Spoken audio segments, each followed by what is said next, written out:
నమస్కారం. ఈ రోజు సుఖీభవలో ఈ పరీక్షలతో మధుమేహానికి పహారా. రొమ్ము క్యాన్సర్ మహిళలకే పరిమితమా? గర్భిణీ దశలో శృంగారంలో పాల్గొనవచ్చా? కాళ్ళు చేతుల్లో బలం తగ్గిపోతుందా? ఇంకా హెల్త్ టిప్. షుగర్ జబ్బు నివురుగప్పిన నిప్పు లాంటిది. రోజు మందులు వేసుకుంటున్నాం, పథ్యాలు పాటిస్తున్నాం, వ్యాయామం కూడా చేస్తున్నాం. నిబ్బరంగా నిశ్చింతగా ఉండొచ్చని అనుకోవటానికి వీల్లేదు. మధుమేహం సైలెంట్ కిల్లర్ లాంటిది.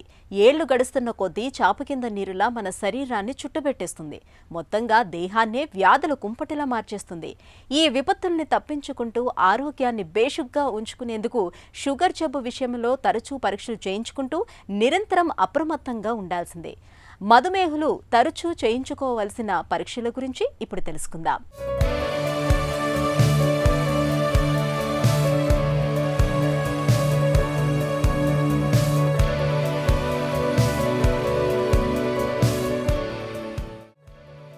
మధుమేహం నియంత్రణలో ఉంటేనే మనకు నిబ్బరం. అదుపు తప్పితే ఆపాద మస్తకం అల్లకల్లోలం. కళ్ళెం వేయకపోతే ఒళ్లంతా కబళిస్తుంది. దుర్భేద్యమైన రక్షణ వ్యవస్థను సైతం బీటలు వారుస్తుంది. కంటి నుంచి కాలి గోటి దాకా ఆపాద మస్తకం గుల్ల చేస్తుంది. ఏళ్ల కొద్దీ మధుమేహంతో బాధపడుతున్నప్పుడు కంటి చూపు, కాలి పాదాలు, రక్తనాళాల గోడలు, నాడీ వ్యవస్థ, కిడ్నీలు, గుండె, మెదడు ఇలా ప్రతి అవయవము షుగర్ దాడికి బలవుతుంది. షుగర్ ధాటికి ముఖ్యంగా మనలోని నాడీ వ్యవస్థ రోజు రోజుకి కుదేలైపోతూ ఉంటుంది. అన్నిటికీ మించి కాళ్లలోని నాడులు దెబ్బతినిపోతాయి. ఫలితంగా స్పర్శ జ్ఞానం తగ్గిపోతుంది. దీంతో కాళ్లకు దెబ్బ తగిలినా, కాళ్ల మీద పుండు పడినా మధుమేహులకు నొప్పి, బాధ సరిగా తెలియవు. నొప్పి, బాధలు లేకపోవటంతో చికిత్స తీసుకోకుండా అశ్రద్ధ చేస్తారు. చివరికి కాళ్లపై, పాదాలపై పుండ్లు ఎంతకీ తగ్గని రాచపుండ్లులాగా మారతాయి. ఈ ఉపద్రవాల్ని, ఇన్ఫెక్షన్ల తాకిడిని నివారించుకునేందుకు షుగర్ జబ్బు విషయంలో ఎప్పుడూ అప్రమత్తంగా ఉండాలి. తరచూ గ్లూకోజ్ మానిటరింగ్ వంటి పరీక్షల్ని చేయించుకుంటూ ఉండాలని చెబుతారు డాక్టర్లు. ఒకసారి షుగర్ వ్యాధి వచ్చిన తర్వాత తరచుగా టెస్టులు చేసుకోవాల్సిన అవసరం చాలా ఉంది. షుగర్ ముందు డయాగ్నోస్ చేసేటప్పుడు ఫాస్టింగ్ షుగరు, తిన్న తర్వాత పోస్ట్ ప్రాండియల్ బ్లడ్ షుగర్ మరియు HbA1c ద్వారా షుగర్ ఉందో లేదో తెలుసుకోవడం జరుగుతుంది. ఒకసారి షుగర్ నిర్ధారించిన తర్వాత మందులు మొదలుపెట్టిన తర్వాత ప్రతి 3 నెలలకు ఒకసారి షుగర్ టెస్ట్ చేసుకుని అది నార్మల్ రేంజ్లో ఉందో లేదో చూసుకోవాల్సిన అవసరం చాలా ఉంది. నార్మల్ రేంజ్ అనగా ఫాస్టింగ్ షుగర్ 80 నుంచి 130 లోపల ఉండటం, తిన్న తర్వాత షుగర్ 180 లోపల ఉండటం, 3 months యావరేజ్ అంటాం HbA1c అది 7 లోపల ఉండటం అనేది నార్మల్ అని చెప్పడం జరుగుతుంది. వీటితో పాటు డయాబెటీస్ ఎస్పెషల్లీ అన్కంట్రోల్ ఉండటం వల్ల దాని యొక్క ప్రభావం అనేక అవయవాల మీద పడే అవకాశం ఉంది. వీటిలో మనం ముఖ్యంగా చెప్పుకోవాలనుకుంటే కళ్ళు, కిడ్నీలు, గుండె, నరాలు వీటి మీద ప్రభావం పడిందో లేదో తెలుసుకోవడానికి కొన్ని స్పెషల్ టెస్టులు ప్రతి సంవత్సరం చేసుకోవాల్సిన అవసరం ఉంది. ప్రతి 3 నెలలకు ఒకసారి గ్లూకోజ్ మానిటరింగ్ అనేది చాలా అత్యవసరం.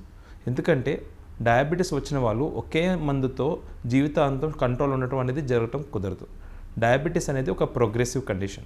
సంవత్సరాలు పెరిగే కొద్దీ మందుల యొక్క మార్పులు చేసుకుంటూ షుగర్ని మనం అదుపులో పెట్టుకోవాల్సిన అవసరం ఉంది. ఇది జరగాలంటే మనం తరచూ షుగర్ టెస్ట్ చేసుకునే అవసరం చాలా ముఖ్యం అన్నమాట. ఒకవేళ నార్మల్ లెవెల్లో లేకపోతే మందుల్లో మార్పులు చేసి బ్లడ్ గ్లూకోజ్ లెవెల్స్ నార్మల్లో తెచ్చుకునే అవకాశం ఎక్కువ ఉంటుంది.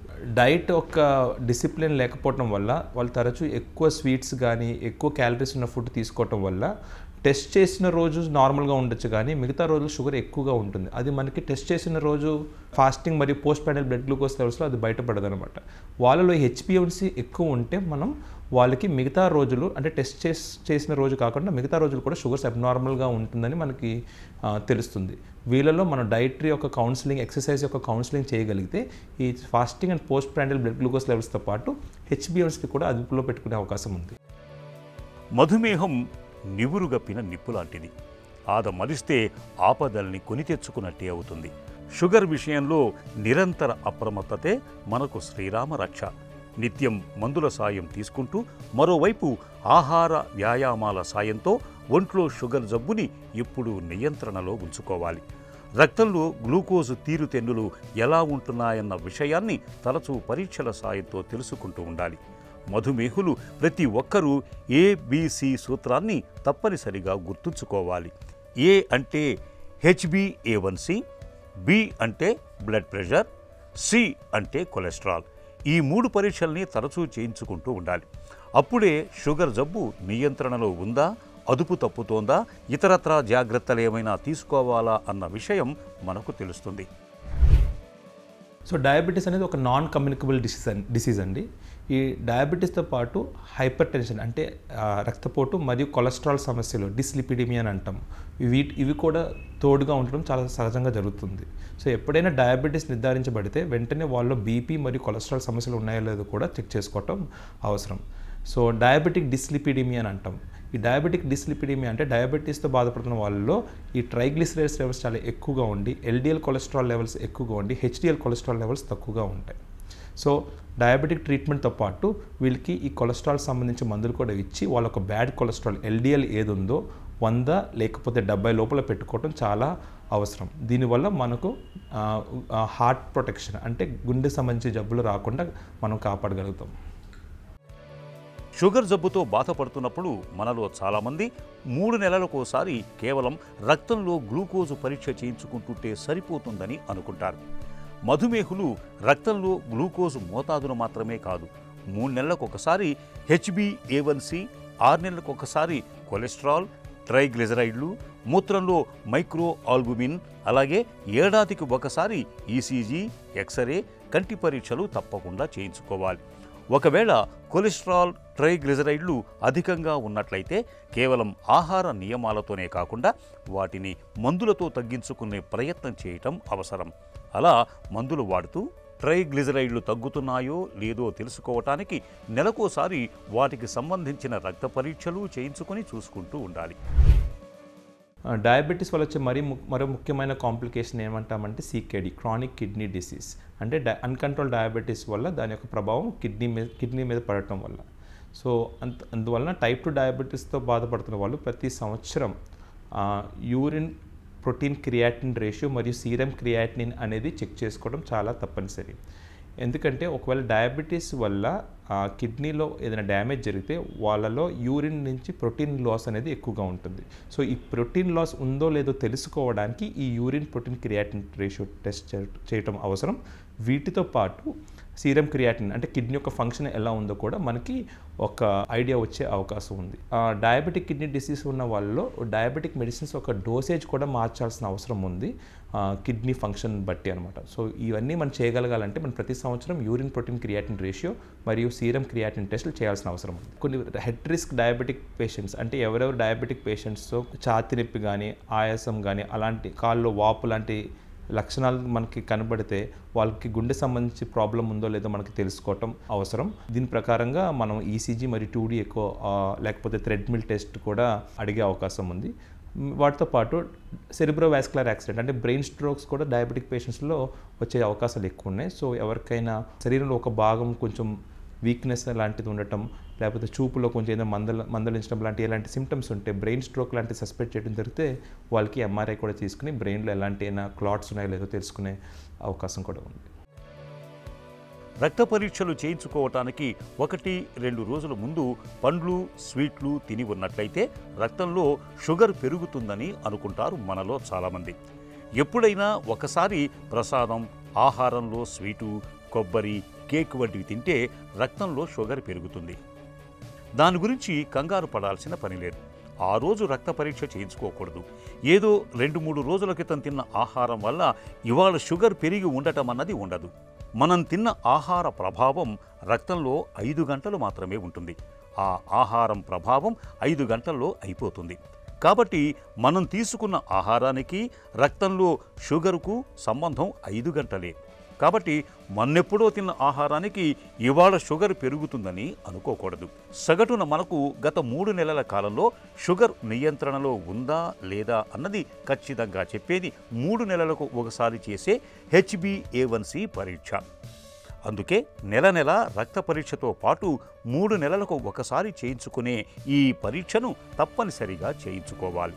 అప్పుడే షుగర్ జబ్బు చక్కగా మన నియంత్రణలో ఉంటుంది. రొమ్ము క్యాన్సర్కు ఇవాళ ఆధునిక వైద్యంలో చక్కటి చికిత్సలు అందుబాటులో ఉన్నాయి. తొలి దశలో గుర్తించి వెంటనే చికిత్స మొదలు పెడితే ఈ క్యాన్సర్ను సులువుగానే జయించవచ్చు. అయితే ఈ క్యాన్సర్పై మనలో చాలా మందిలో చాలా రకాల నమ్మకాలు ప్రచారంలో ఉన్నాయి. ముఖ్యంగా రొమ్ము క్యాన్సర్ అనగానే అదేదో ఆడవాళ్ల వ్యవహారమని భావిస్తారు చాలా మంది. నిజానికి బ్రెస్ట్ క్యాన్సర్ అనేది కేవలం మహిళలకే పరిమితం కాదని చెబుతారు డాక్టర్లు. ఆసక్తికరమైన ఈ విషయం గురించి ఇప్పుడు తెలుసుకుందాం. పురుషులకు కూడా బ్రెస్ట్ క్యాన్సర్ వచ్చే ఛాన్సెస్ ఉంటాయి. అండ్ వాళ్ళకి గనక వస్తే అది చాలా ఫాస్ట్గా గ్రో అయ్యి అది బాడీలో స్ప్రెడ్ అయ్యే ఛాన్సెస్ ఉంటాయి. అందుకని ఒకవేళ గనక ఎస్పెషలీ మీ కుటుంబంలో వేరే రకమైన క్యాన్సర్స్ చాలా ఎక్కువగా ఉంటే అలాంటి పురుషులు మీ బ్రెస్ట్ని మీరే ఎగ్జామిన్ చేసుకుంటూ ఉండాలి. ఒకవేళ గనక మీకు ఏదైనా గడ్డ ఉన్నా బ్రెస్ట్ సైజ్ పెరుగుతున్నా మీ పక్కనున్న క్యాన్సర్ సర్జన్కి వెళ్ళి కలవాలి. గర్భం ధరించిన మహిళల మనసులో ఎన్నో సందేహాలు వేధిస్తూ ఉంటాయి. ఏం తినొచ్చో ఏం తినకూడదో, వ్యాయామం చెయ్యొచ్చో చేయకూడదోనని మదన పడుతూ ఉంటారు. అలాగే శృంగారం విషయంలోనూ బోలెడని సందేహాలు ఉంటాయి. గర్భం ధరించాక చాలామంది దాంపత్య జీవితాన్ని పూర్తిగా దూరం పెట్టేస్తూ ఉంటారు. శృంగారంలో పాల్గొనటం వల్ల ఇన్ఫెక్షన్ల ముప్పు పెరుగుతుందని, గర్భంలో బిడ్డకు సమస్యలు ఎదురవుతూ ఉంటాయని నమ్ముతుంటారు. అసలు ఈ నమ్మకంలో నిజమెంత? గర్భంతో ఉన్నప్పుడు శృంగారంలో పాల్గొనవచ్చా, పాల్గొనకూడదా? ఆసక్తికరమైన ఈ విషయం గురించి ఇప్పుడు తెలుసుకుందాం.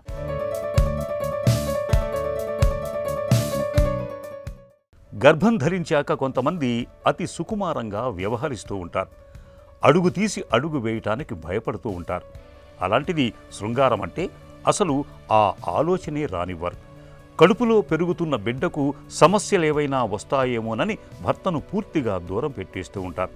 కానీ హై రిస్క్ జోన్లో లేని జంటలు నిర్భయంగా కలయికలో పాల్గొనవచ్చని, ఈ ప్రక్రియ ఏ రకంగానూ బిడ్డ ఎదుగుదలపై ప్రతికూల ప్రభావం చూపదని డాక్టర్లు చెబుతున్నారు. అయితే ఇక్కడ గర్భిణి సౌకర్యాన్ని దృష్టిలో ఉంచుకుని ముందుకెళ్లటం మాత్రం తప్పనిసరి. గర్భంతో ఉన్నప్పుడు శృంగారంలో పాల్గొంటే తొలి దశలో గర్భస్రావం అవుతుందని, నెలలు నిండే కొద్దీ ప్రీమెచ్యూర్ డెలివరీ అవుతుందేమోనని చాలామంది భయపడుతూ ఉంటారు. కానీ ఈ రెండూ నిజం కావు. అయితే నెలలు నిండే కొద్దీ శృంగారాన్ని కొనసాగించవచ్చా లేదా అన్న విషయంలో గర్భిణి ఆరోగ్య పరిస్థితిని బట్టి డాక్టర్ సలహా మేరకు ముందుకెళ్లటం మంచిది. ఇక భాగస్వామిలో ఎలాంటి ఇన్ఫెక్షన్లు లేనంత వరకు గర్భిణీ దశలో కలయిక సురక్షితమే.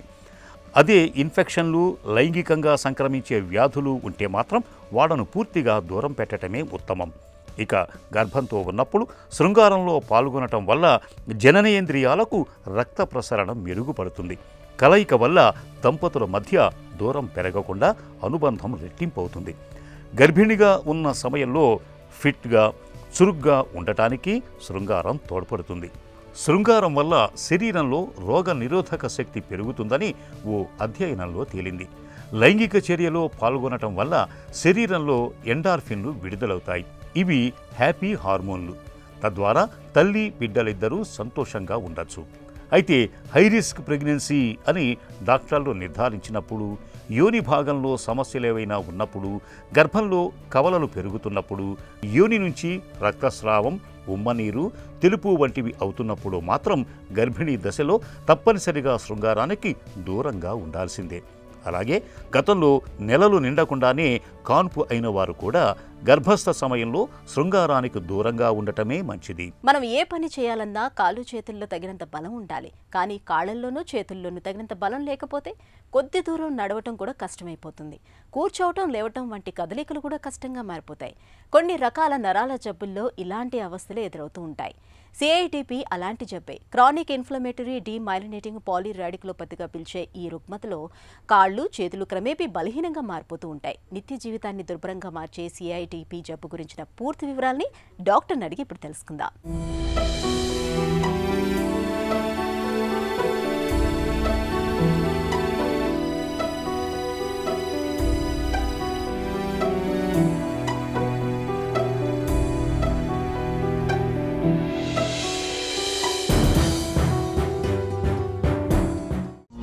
కాళ్ళు చేతుల్లో బలహీనత ఎందుకు వస్తుంది? కాళ్ళు చేతులు బలహీనత అంటే అండి చాలా రకాలుగా రావచ్చు. మజిల్ ఇన్వాల్వ్ అయితే రావచ్చు, మజిల్ వీక్నెస్, లేకపోతే న్యూరోపతి ఉన్నా రావచ్చు, నర్వ్కి సంబంధించిన ప్రాబ్లమ్స్ వల్ల. వీటిలో మజిలా నర్వా అని డిసైడ్ చేసుకోవడానికి సిమ్టమ్స్ని బట్టి ఫస్ట్ వెళ్తాం. కింద కూర్చుని లేవలేకపోవడం కొంచెం కష్టం ఉంది, పైకి ఎక్కలేకపోతున్నాం, మెట్లు దిగలేకపోతున్నాం, మటక మీద ఏదైనా వస్తువులు పెట్టాలంటే పెట్టలేకపోతున్నాం, జుట్టు జడ వేసుకోలేకపోతున్నాం, ఈ భాగాల్లో కానీ థైస్ దగ్గర కానీ పెయిన్ వచ్చేస్తూ ఉంది, కొంచెం దూరం నడిచినా కానీ విపరీతమైన పెయిన్స్ వస్తున్నాయి. ఇలాంటివి ఏమన్నా కొద్ది రోజుల్లో నుంచి కొద్ది నెలల్లో వస్తున్నది అంటే కనుక మజిల్కి సంబంధించిన ప్రాబ్లం ఉంటుంది. కొన్ని సంవత్సరాలుగా నడుస్తుంది అంటే మజిల్కి సంబంధించి జన్యుపరమైన సమస్యలు ఏమైనా ఉన్నాయా కూడా చూసుకుంటాం. ద సేమ్ వే నర్వ్కి సంబంధించిన ప్రాబ్లం కూడా ఇలా రావచ్చు. యూజువల్గా నర్వ్కి సంబంధించిన ప్రాబ్లం అంటే ఎంతో కొంత సెన్సరీ ఇన్వాల్వ్మెంట్ ఉంటుంది. నర్వ్ మజిల్కి సప్లై చేస్తుంది, స్పర్శ కూడా ఇస్తుంది. సో సెన్సరీ ఇన్వాల్వ్మెంట్ యూజువల్గా ఉంటే నర్వ్ అన్నట్లు మేము నిర్ధారించుకుంటాం. సెన్సరీ ఇన్వాల్వ్మెంట్ అంటే కాళ్ళు చేతులు తిమ్మిర్లు, మొద్దు, మంటలు, లేకపోతే స్పర్శ తెలియకుండా నేలపైన నడుస్తున్నప్పుడు నేల గట్టిగా తెలియకుండా మెత్తమెత్తగా దూది మీద నడుస్తున్నట్లుగా ఉండడం, ఇలాంటివి ఏమన్నా ఉంటే నర్వ్ ఇన్వాల్వ్మెంట్ అని స్పష్టంగా తెలిసిపోతుంది. సిఐడిపి అంటే ఏంటి, ఎందుకు వస్తుంది? మనం నర్వ్ని ఒక ఎలక్ట్రికల్ వైర్కి కంపేర్ చేస్తే ఎలక్ట్రికల్ వైర్ ఎలా ఉంటుంది, లోపల ఫిలమెంట్స్ ఉంటాయి, దాని చుట్టూతో ఒక ఇన్సులేషన్ ఉంటుంది. లోపల వెళ్తున్న కరెంట్ వేగంగా వెళ్ళాలి అంటే ఇన్సులేషన్ ఖచ్చితంగా ఉండాలి. ద సేమ్ వే నర్వ్కి కూడా లోపల యాక్సాన్ ఉంటుంది, ఫిలమెంట్కి ఈక్వలెంట్ లాగా. దాని చుట్టూతో మైలిన్ షీత్ ఉంటుంది, మైలిన్ పొర. ఈ మైలిన్ పొర ఏం చేస్తుందంటే లోపలున్న కరెంట్ని వేగంగా పాస్ అవ్వడానికి నర్వ్ ద్వారా హెల్ప్ చేస్తుంది. సో సిఐడిపిలో జరిగేది ఏంటి అంటే మైలిన్ పొర కరిగిపోవడం. CIDP basically is an autoimmune condition. Immune system మనకి వ్యాధి రాకుండా హెల్ప్ చేయాలి. బట్ ఈ కేసెస్లో ఇమ్యూన్ సిస్టమ్ అబ్నార్మల్గా పనిచేయడం వల్ల డైరెక్ట్గా వెళ్ళి మన ఓన్ నర్వ్ టిష్యూ మీద అటాక్ చేయడం వల్ల సిఐడిపి వస్తుంది. సిఐడిపిని ఎలా అనుమానించాలి? ప్రతి నర్వ్కి మజిల్ సప్లై ఉంటుంది, సెన్సరీ సప్లై ఉంటుంది. మజిల్కి సంబంధించిన వీక్నెస్ కనపడుతున్నప్పుడు మోటార్ డామినెంట్ డిసీజ్ అనుకుంటాం. సిఐడిపి వీక్నెస్ ఎక్కువగా స్పష్టంగా కనబడుతుంది. ఇందులో ఏంటంటే 2 కాళ్ళు 2 చేతులు సిమెట్రికల్గా ఒకటే తీరుగా వీక్ అయిపోవడం జరుగుతుంది. తొడలు, తర్వాత ఆర్మ్స్, చేతుల్లో పైభాగాలు వీక్ అవ్వడం బాగా చూస్తాం. అట్ ద సేమ్ టైం దీనికి సంబంధించి కొన్ని కేసెస్లో పాదాలకు కానీ చేతులకు కానీ సెన్సరీ డెఫిసిట్స్ కనపడవచ్చు, లేకపోతే సెన్సరీ సిమ్టమ్స్ కనపడవచ్చు. అంటే స్పర్శకు సంబంధించినవి మొద్దు కానీ, తిమ్మిర్లు, మంటలు, లేకపోతే చెప్పులు జారిపోవడం, చెప్పులు వేసుకుంటే జారిపోయేది కూడా తెలియకపోవడం, అండ్ నడుస్తున్నప్పుడు కొంచెం తూలుతూ నడవడం, బ్యాలెన్స్ సరిగ్గా లేకపోవడం, ఇలాంటివన్నీ కూడా ఉండొచ్చు. ఇలా ఉన్నప్పుడు ఒకవైపు స్పర్శకు సంబంధించిన సిమ్టమ్స్ కనబడుతున్నాయి, మైల్డ్గా కనబడుతున్నాయి, ప్లస్ వీక్నెస్ స్పష్టంగా కనబడుతుంది అనుకున్నప్పుడు ఓకే ఇది సిఐడిపి అని క్లినికల్గా ఫస్ట్ హిస్టరీ విన్న తర్వాత, అంటే పేషెంట్ చెప్పింది మనకి ఏం చెప్తున్నారో మొత్తం విన్న తర్వాత ఎగ్జామినేషన్ ఎంతో కొంత దోహదపడుతుంది. వన్స్ క్లినికల్గా సిఐడిపి అనుకున్న తర్వాత నిర్ధారించుకోవడానికి రకరకాల పరీక్షలు ఉంటాయి. సిఐడిపి ప్రమాదకరమైన జబ్బా? ఇది శాశ్వతంగా ఉండిపోతుందా?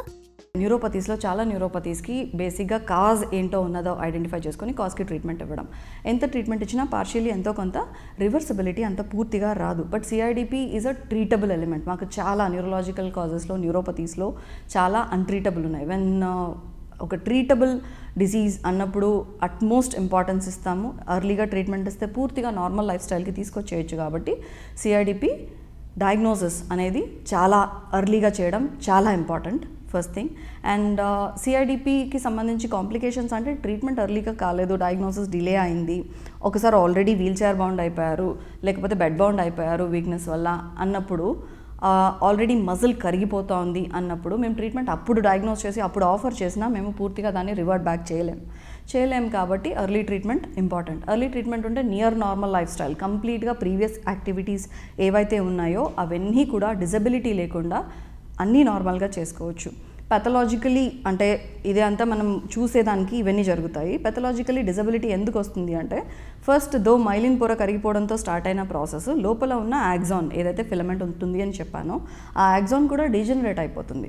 మెల్లమెల్లగా దానిలో ఉన్న ఫైబర్స్ చనిపోతూ వెళ్తాయి. నర్వ్ ఫైబర్స్ ఎప్పుడైతే చనిపోతున్నాయో రివర్సిబిలిటీ ఉండదు.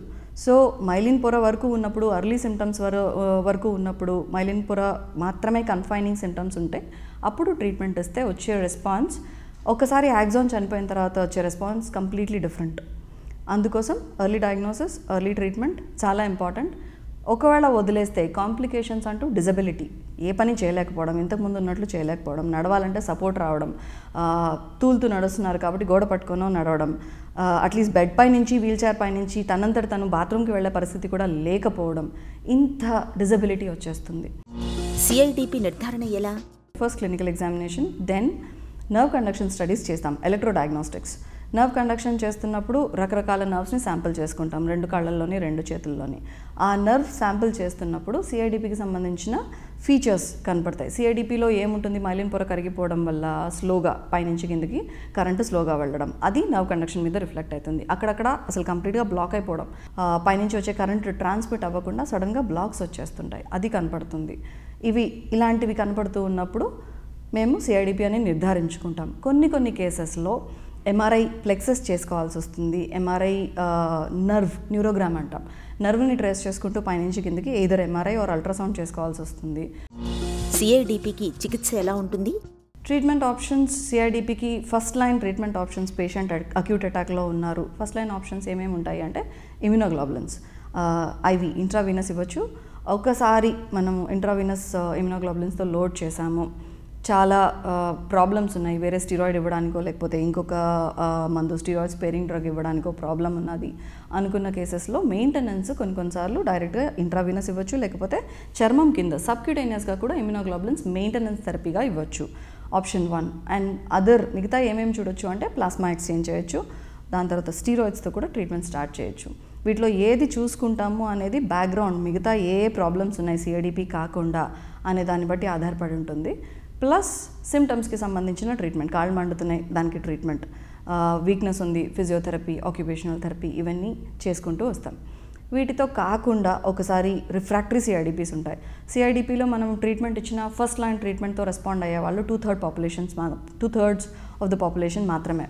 అలాంటి కేసెస్లో రిఫ్రాక్టరీ ఉన్నది, మామూలు ఈ ఒరిజినల్ ట్రీట్మెంట్స్కి రెస్పాండ్ అవ్వట్లేదు అనుకున్నప్పుడు 1+1 కూడా తీసుకుంటాం, స్టీరాయిడ్స్ ప్లస్ ఇమ్యునోగ్లోబులిన్స్. ఇలాంటి కేసులో రెమిషన్ రావాలి, పూర్తిగా ఎంతో కొంత డిసీజ్ యాక్టివిటీని కంట్రోల్ చేసుకోవాలి అంటే 2 ట్రీట్మెంట్ ఆప్షన్స్ కలిపి ఇస్తాం. 2 ట్రీట్మెంట్ ఆప్షన్స్ కలిపి ఇచ్చినా రెస్పాన్స్ రావట్లేదు, అదర్ ఆప్షన్స్ వేరే మందులు ఉంటాయి, రిటోక్సిమాబ్ కానీ సైక్లోఫాసమైడ్ కానీ, ఈ ఇంజెక్షన్స్ కాకుండా టాబ్లెట్స్ కూడా ఉంటాయి. అలాగే అబ్నార్మల్ ఇమ్యూనిటీని సప్రెస్ చేస్తూ మందులు ఇవ్వగలుగుతాం. నరాలపై ఉండే మైలిన్ పూతను దెబ్బతీస్తూ కాళ్ళు చేతుల్లో బలహీనతను తెచ్చిపెట్టే సిఐడిపి జబ్బుకు ఆధునిక వైద్యంలో చక్కటి మందులు, చికిత్సలు అందుబాటులో ఉన్నాయి. సిఐడిపిని త్వరగా గుర్తించి అంతే త్వరగా చికిత్స మొదలు పెడితే మంచి ఫలితాలు ఉంటాయి. ఇక ఈ రోజు కార్యక్రమాన్ని ముగించే ముందు స్టార్ హాస్పిటల్ సమర్పించు ఒక చిన్న చిట్కా మీకోసం. గర్భంతో ఉన్నప్పుడు తరచూ చిక్కుడు గింజల్ని ఆహారంగా తీసుకోండి. వీటిలో అధిక మోతాదులో దొరికే ఫోలేట్ లోపల ఎదిగే బిడ్డకు కణాల ఉత్పత్తి, అవయవాల నిర్మాణంలో కీలక పాత్ర పోషిస్తుంది.